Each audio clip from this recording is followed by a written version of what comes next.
Eu sou Manuel Carvalho e este é o P24.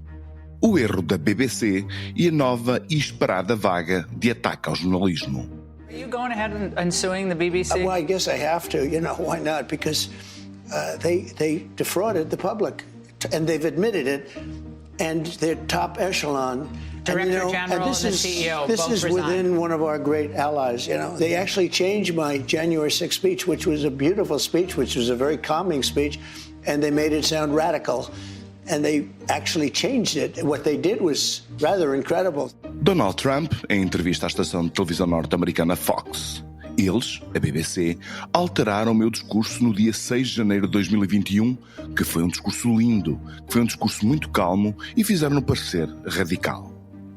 Vai daí, de duas uma, ou a televisão pública britânica se retrata e pede desculpas, ou vai avançar com uma ação judicial com um pedido de indemnização de 863 milhões de euros. Na aparência, o que aconteceu por estes dias em torno de um documentário emitido pela BBC parece normal. O trabalho foi feito com a manipulação das palavras do presidente norte-americano para tentar provar a sua culpa nos atentados contra o Capitólio. E o visado dessa manipulação tem o direito de exigir na justiça a reparação de danos pessoais. Só que, por trás desta aparente normalidade, reforça-se a tendência de fundo que se insere na sistemática campanha de pessoas, partidos e associações da extrema-direita para deslegitimar o jornalismo. Afinal, a BBC já fez prova do reconhecimento do seu erro, que levou à admissão de Tim Davie, diretor-geral da estação, e de Deborah Turnus, diretora executiva de informação da emissora. Na realidade, como escreveu Pedro Adão e Silva no Público desta quarta-feira, o que está em causa não é uma simples crítica a um órgão de comunicação, mas uma estratégia global concertada para substituir a busca da verdade pela propaganda. Sim, os mídia erram. Na sua edição impressa, por exemplo, o Público tem um espaço para expor os seus erros diários. Mas uma coisa é reconhecer o erro, assumi-lo e corrigi-lo, até com a admissão dos responsáveis. Outra coisa é encontrar no habitualmente exemplar jornalismo da BBC o indício de que o poder é escrutinado com maior ou menor ferocidade, tanto quanto os ocupantes estão próximos ideologicamente da maioria dos jornalistas, como escreveu Maria João Marques.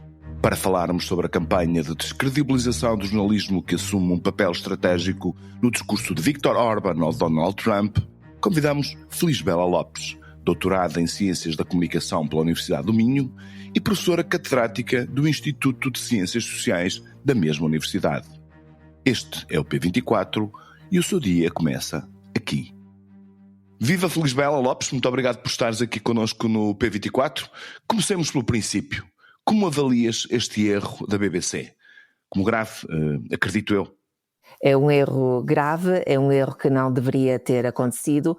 A BBC, o operador público britânico, tem como um dos seus princípios estruturantes a informação verídica, a informação rigorosa, e houve um desrespeito grande, expressivo deste princípio, em relação ao qual a BBC deveria logo dar conta e pedir desculpa por esse erro. Nada disso aconteceu, o que torna este erro ainda mais grave. Exatamente, mas eu ia te perguntar se esse erro é de alguma forma reparado pela demissão do diretor da BBC, pela sobrediretora também da informação, ou isso não basta para que um órgão de comunicação social, ainda por cima público, não basta para que se possa de alguma forma responsabilizar? É preciso mais coisas.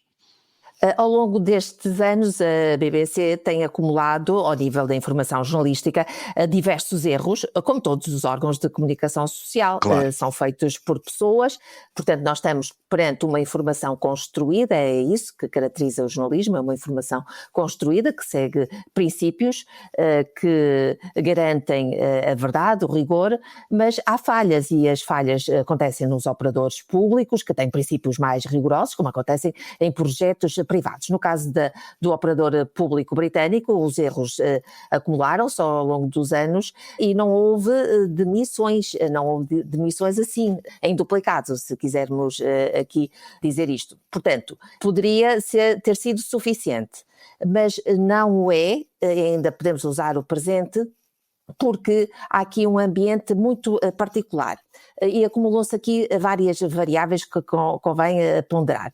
Temos um ambiente de perseguição ao jornalismo, isto tem que ser dito assim de uma forma clara e de uma forma muito linear. Há uma perseguição, há um ataque ao jornalismo em várias geografias, um ataque que vem de diversas forças, particularmente por parte de forças de extrema-direita, também por parte de alguns governos, portanto isso torna vulnerável a informação jornalística. Também a BBC tem sido alvo de ataques permanentes ao longo dos últimos tempos. A BBC não tem um grande apoio político. Farage no Reino Unido tem atacado muito a BBC, aliás uma das promessas é de terminar com o serviço público de média, e o diretor-geral... Referes-te ao líder do Reform UK, que é um partido associado à extrema-direita, digamos assim. Exato, e nós temos também algo que é vulnerável na BBC, que o diretor-geral não é um jornalista, e isto torna a defesa do jornalismo ainda mais difícil. O ambiente interno não tem sido melhor nos últimos tempos, portanto reúnem-se aqui várias variáveis, vários elementos que tornam esta crise em aberto. Portanto, não se fecha a crise por estas demissões. Deixa-me fazer aqui um ponto de ordem. Normalmente olha-se para a BBC como um órgão de jornalismo de excelência, de rigor, de credibilidade, de profundidade. Aquilo que tu estás a dizer é, de alguma forma, que nos últimos anos essa imagem caiu numa certa erosão, se bem te entendi. Caiu porque também há certos interesses que conduzem para que essa força seja reduzida. Portanto, mas também nos últimos meses a BBC tem aqui somado várias derrapagens, se quisermos dizer. A versão árabe tem aqui acumulado, por exemplo, vários erros ao nível da cobertura do conflito em Gaza, e isso não deveria acontecer. E no plano interno a BBC tem promovido diversas reuniões com jornalistas, com responsáveis editoriais, para tentar perceber porque é que há estes erros, porque é que tem havido estes deslizes. E estas reuniões, ou destas reuniões, tem saído muita informação para órgãos de comunicação de língua editorial mais conservadora. E isso tem proporcionado um ataque acrescido à BBC. Tudo isto fragiliza, como é óbvio, mas há aqui também um debate que é mais global. E esta falha neste documentário, que tem neste epicentro Donald Trump, de facto torna esta discussão mais global. Agora, há aqui um elemento que não tem sido devidamente, julgo eu, ponderado. É que se a BBC falhou, e isto foi grave, há também aqui outra responsabilidade que tem que ser colocada em cima da mesa, que é a responsabilidade das fontes de informação. Porque, repare-se, o que é que disse Donald Trump agora? Disse, isto, e vou citar, que deveria ser compensado o advérbio é dele, do Presidente dos Estados Unidos, adequadamente. Também disse que a BBC é um dos principais aliados dos Estados Unidos.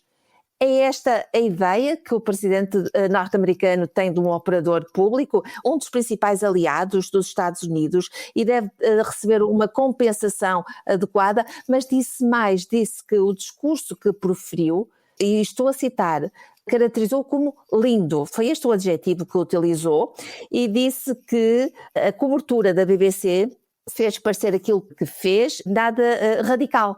E eu pergunto-me, aquilo que fez Donald Trump não foi radical? Porquê é que nós temos estas versões? Porquê é que estas versões circulam e porquê é que estas versões também não são objeto de análise, de interpretações, de críticas, como foi o trabalho da BBC? Porque isto também coloca muitas questões, que é qual é o respeito, qual é o distanciamento que os políticos têm relativamente aos órgãos de comunicação social. Há aqui uma questão que eu gostava de colocar na sequência disso que estás a dizer, portanto, mas de qualquer forma, se a BBC no trabalho, no documentário que exibiu, tivesse passado na íntegra as declarações ou enfim, sem haver, portanto, cortes com uma certa intencionalidade, se passasse essa sequência de declarações do presidente Trump, muito provavelmente provavelmente a conclusão, muito provavelmente não, seguramente a conclusão que as pessoas iriam retirar é que ele de facto, aquele discurso não foi nada lindo e foi sem dúvida, portanto, um incentivo para os ataques do Capitólio. Mas aquilo que nós estamos aqui a falar é uma coisa diferente, é, portanto, manipular devidamente, através da edição, aquilo que é as suas declarações para forçar a conclusão dos leitores. Isso, evidentemente, é algo que não pode ser feito, não é? E tu própria já o disseste. É verdade, porque nós temos aqui um trabalho que não é jornalístico, porque temos aqui um parti pris, temos aqui uma tomada de posição relativamente àquilo que está a ser difundido. E esta credibilidade que a BBC reivindica para ela própria é colocada em causa, o que significa que nós temos aqui uma enorme crise de legitimidade. Aliás, o Primeiro-Ministro disse hoje, disse esta quarta-feira, que é preciso arrumar a casa.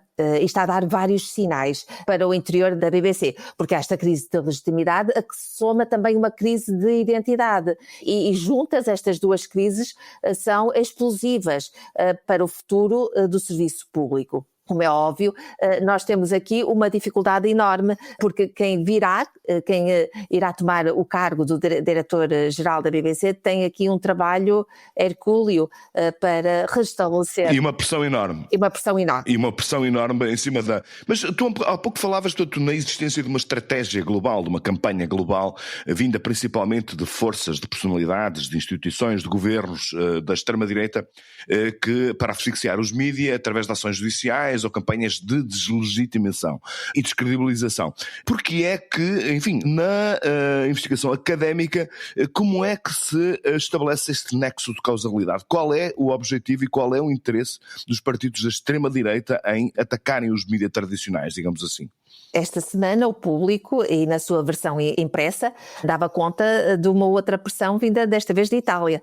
Portanto, dizendo que nós temos, a partir do governo italiano, também uma enorme pressão sobre os jornalistas. E porquê é que tudo isto acontece em várias geografias? Acontece porque nós temos aqui um conjunto de atores que têm interesse em destruir os jornalistas. Portanto, eu há exatamente 10 anos escrevi um livro que dei o título Jornalista, uma profissão ameaçada.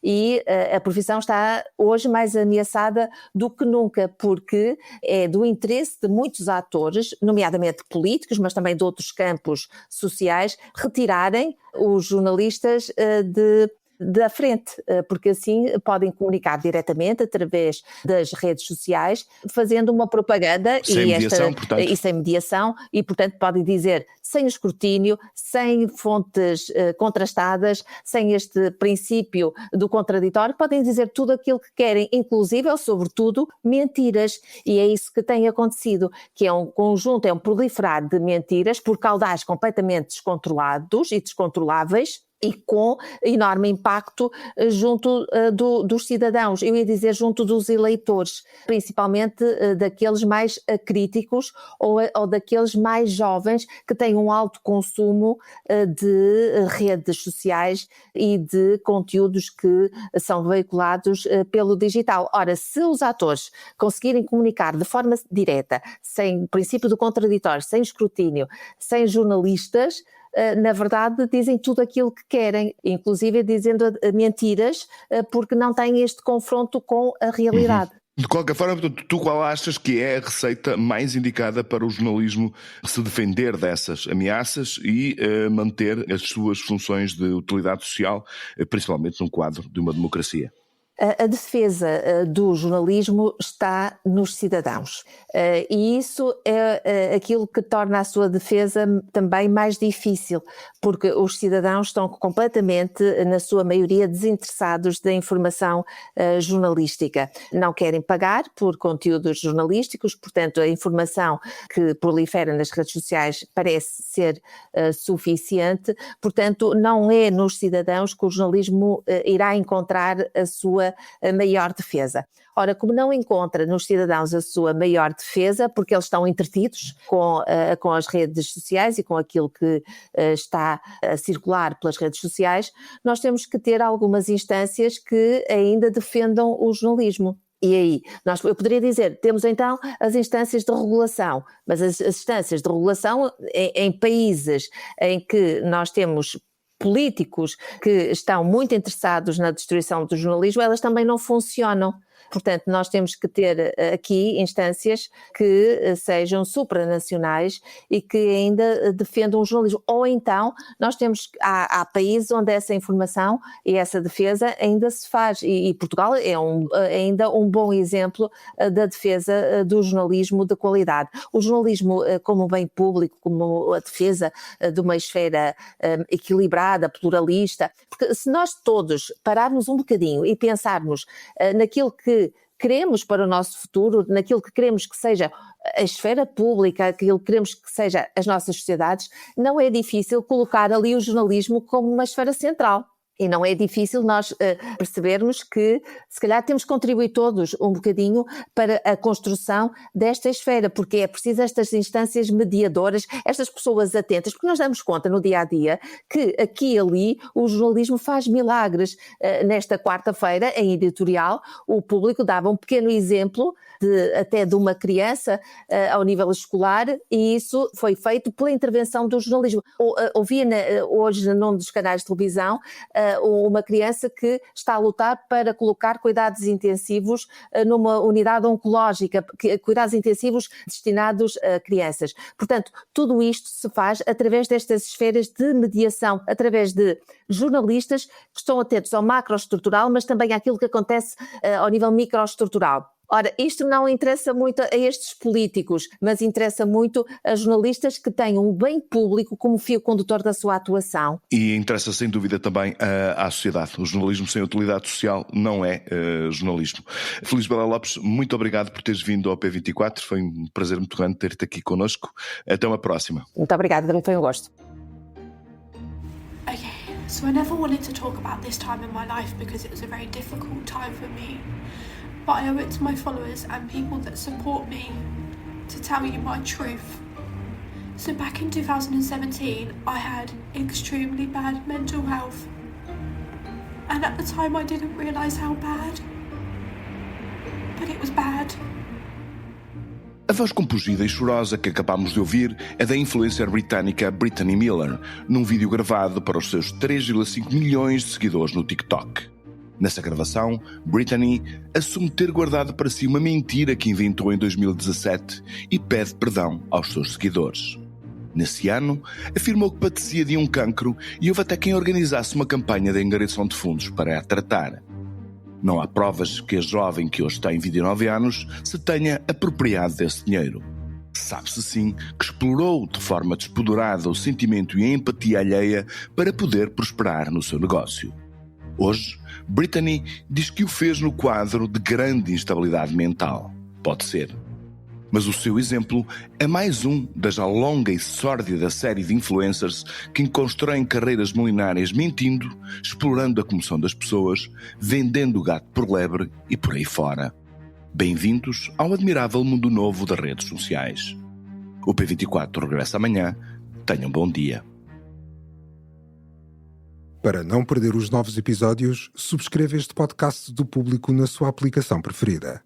Para além deste programa, há mais para descobrir em público.pt/podcasts. O Público fica no ouvido.